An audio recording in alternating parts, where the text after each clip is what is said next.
جی ناظرین، نصف رمضان گزر چکا ہے اور آپ کو اب رجسٹر ہو گیا ہوگا کہ پیغام رمضان میں شجاع الدین شیخ صاحب رمضان کے پیغام کو کس طرح سے ایکسپلین کرتے ہیں۔ چلتے ہیں شجاع الدین شیخ صاحب کی جانب اور سنتے ہیں آج کا پیغام رمضان۔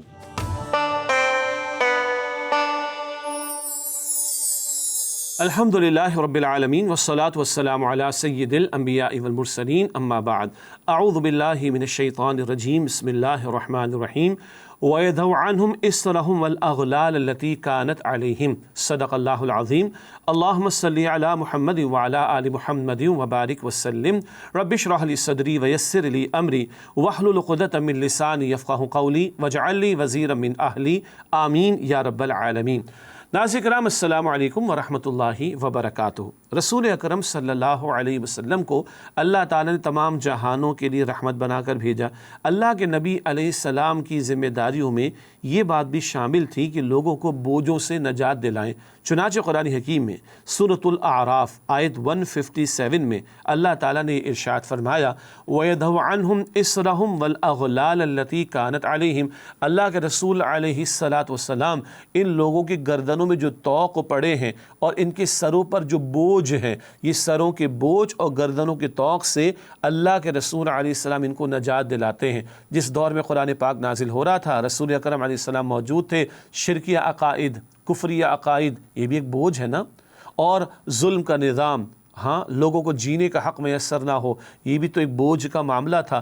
ان طوقوں سے اور ان بوجھوں سے رسول اکرم علیہ السلام نے لوگوں کو نجات دلائی۔ اللہ کے نبی نے جسٹس قائم کیا، عدل کا نظام قائم کر کے دیا، تو لوگوں کو جینے کا موقع ملے گا تو اللہ سے لا لگا سکیں گے اور اپنی آخرت کی منزل اس کی فکر کر سکیں گے، تیاری کر سکیں گے۔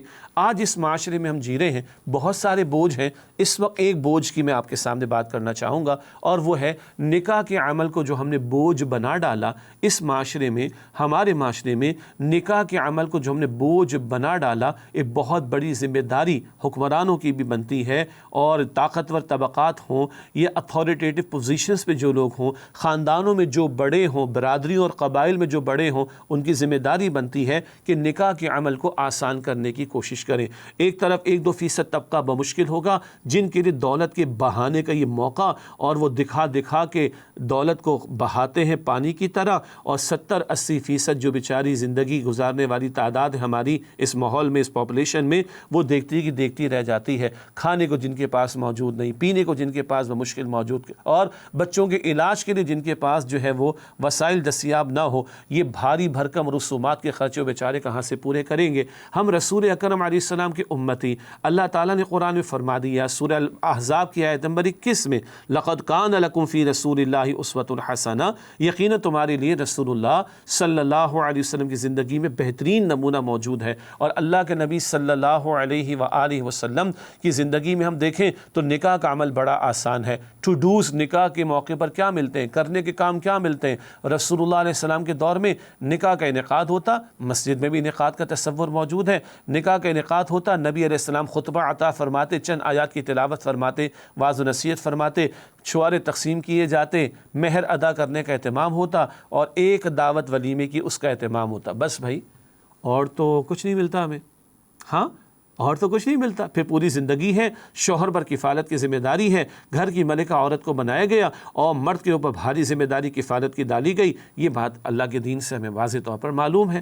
باقی ہمارے معاشرے میں، اور کراچی سے لے کے خیبر تک دیکھ لیں، ایک عجیب تومار ہے رسومات کا۔ منگنی کی رسومات ہیں، چھوٹی منگنی، درمیانی منگنی، بڑی منگنی، گرینڈ سلیم منگنی، اور جناب پھر شادی کا موقع بھی، یعنی نکاح کا موقع بھی دور ہے تو بقرعید کے بکرے بھی ڈسٹریبیوٹ ہو رہے ہیں، لڑکی والوں کی طرف سے بکرے جا رہے تیار کر کے لڑکے والوں کے ہاں، اور جناب جوڑوں کی بھرمار لگی ہوئی ہے۔ جب موقع قریب آئے گا، مہندی بھی ہے، اپٹن بھی ہے، مایو بھی ہے، گرینڈ سلیم پروگرامز بھی ہیں، میوزیکل پروگرامز بھی چل رہے ہیں، ایک دوڑ لگی ہوئی ہے، ایک مصیبت پیدا کر دی ہے، فائرنگ کر کے محلے والوں کو پریشان بھی کرنا ہے۔ بڑے بڑے پڑھے لکھے، میں تو کہتا ہوں پڑھے لکھے، پھر وہ جہالت پر اتر آتے ہیں۔ 2 بجے جناب بارات آ رہی ہے تو فائرنگ کی جا رہی ہے، پورے محلے کو جگایا جا رہا ہے، بم پھاڑے جا رہے، کیا جنگ ہو گئی، کیا ہو گیا؟ آخر بیڑا غرق کر کے رکھا ہوا ہے۔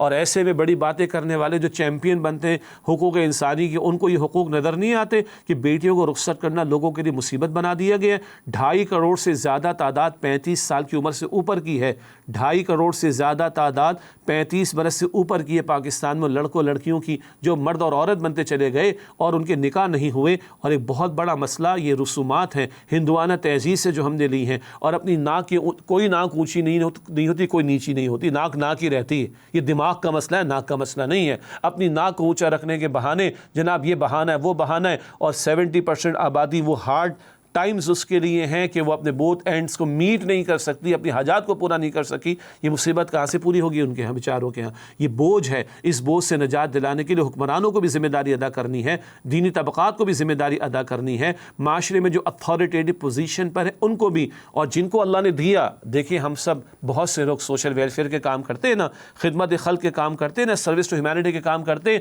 تو اکثر کاموں میں پیسہ خرچ ہوتا ہے۔ میں عرض کرتا ہوں بھائی یہ ایک ایسی سوشل ویلفیئر ہے کہ بس پیسہ روک لو، آپ کے میرے پاس جیب بھری ہوئی ہے، الحمدللہ رب العالمین، روک لیں، ہماری بیٹیوں کے نکاح سادگی سے ہو جائے۔ جہیز کا کوئی تصور نہیں، جس ماں باپ نے بیٹی کو پال پوس کے کسی کے حوالے کر دیا، ان سے اور کیا تقاضا کیا جائے؟ کفالت کی ذمہ داری مرد پر ہے، وہ مرد بنے، ہاں ذمہ داری کو اون کرے اور ساری کفالت کی ذمہ داری کو ادا کرے۔ کوئی مصیبت ہم نے پال رکھی ہے ساری۔ بہرحال جن کو اللہ نے دیا وہ اپنی بیٹیوں کو سادگی سے رخصت کریں، بیٹوں کا ولیمہ بھی کریں، مناسب حال انداز سے کریں، تاکہ بہت سے لوگ جو کچھ افورڈ نہیں کر سکتے ان کو ملے گا کہ ہاں دس از دا رول ماڈل۔ اگر یہ افورڈ کر سکتے تو انہوں نے سادگی سے کیا، تو ہمارے بیٹے اور بیٹیوں کی شادیاں سادگی سے ہو جائیں گی، تو کوئی ناک کا مسئلہ نہیں آئے گا، کوئی دماغ کا مسئلہ نہیں آئے گا۔ یہ بہت بڑی سوشل ویلفیئر ہے۔ اور سچی بات عرض کروں، نکاح ہم نے مشکل کر دیا، زنا آسان ہو گیا۔ مخلوط تعلیمی اداروں میں بیڑا غرق ہے، میڈیا کے اوپر بیڑا غرق ہو رہا ہے، ماحول کے اندر بیڑا غرق ہو رہا ہے، آرٹ آف میرج جو تعلقات ہیں وہ زنا کے تعلقات ہو رہے ہیں، اور معاشرہ گندگی کا ڈھیر بن رہا ہے۔ نکاح مشکل ہوا، زنا آسان، معاشرہ برباد۔ عزتیں بچانی ہیں، جوانیاں بچانی ہیں لٹنے سے، حیا کی حفاظت کروانی ہے، صحت کے امراض سے اپنے آپ کو بیماریوں سے بچانا ہے، نکاح کو آسان کرنا پڑے گا، تبھی زنا کے راستے بند ہوں گے۔ اللہ ہماری حیا کی حفاظت فرمائے اور ہمت دے کہ سنت کی تعلیم کے مطابق سادگی سے نکاح کے معاملات کو ہم انجام دیں اور زنا کے راستوں کو ہم بند کریں، ان سے اللہ ہماری حفاظت فرمائے۔ آمین یا رب العالمین۔ وآخر دعوانا الحمد للہ رب العالمین، والسلام علیکم ورحمۃ اللہ وبرکاتہ۔